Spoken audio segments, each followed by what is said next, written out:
Çocuklar yetim ve öksüz kaldı. Anneler evlatsız, babalar çaresiz kaldı. Yetim kullarının sahibi sensin.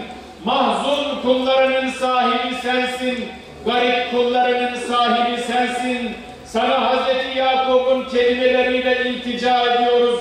İnnemâ eşkû besli ve huzni ilallah.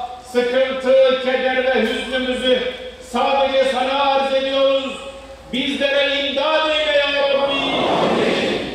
İçinde bulunduğumuz bu zor zamanlarda bizlere sabır ve metanet ihsan eyle ya Rabbi. Yolunda ayaklarımızı sabit kıl. Bizlere kudretinle inayet eyle Allah'ım. Ya Rab, insanlığı tufanlardan kurtaran Hazreti Nuh'un yakarışıyla sana yalvarıyoruz. Rabbi enzilni munzelen mübareken ve ente hayrul munzilin.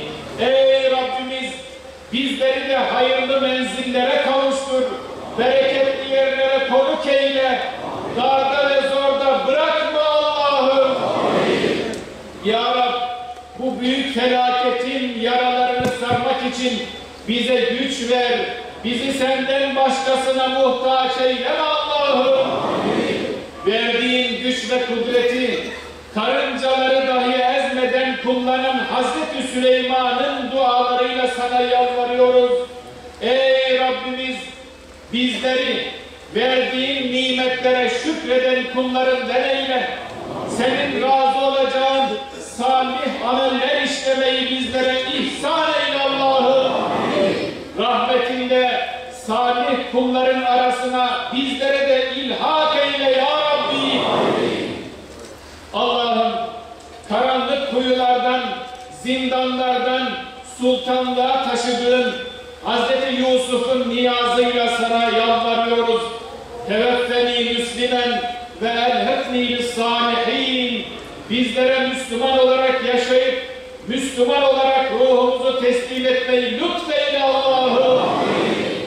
Ya Rab, hayat veren ilkelerine uymakla mükellef olduğumuz Kur'an-ı Kerim'de İnna külle şeyin halaknahu bi kadar, şüphesiz biz her şeyi bir ölçüye göre yarattık buyuruyorsun. Kainattaki her şeyi bir ölçü, nizam ve hikmetle var eden sensin. Her şey senin sonsuz kudretinin ve eşsiz sanatının eseridir. Yarattığın her şeyin hakikatini idrak edecek basiret ve feraset ihsan eyle Allah'ım. Tabiatın kanunlarına, sünnetullah'a, adetullah'a uymayı, huzurlu ve güvenli bir hayat inşa etmeyi bizlere nasip eyle Allah'ım. Ya Rab, fedakar eşlerimize hayırlı ve bereketli bir ömür ihsan Rabbel Alemin. Aramızdaki ülfet, muhabbet, merhamet bağlarını güçlendir. Kur'an-ı Kerim'in zikirleri, tesbihatı, salavatı, dua ve niyazları ile ilgili hasretleri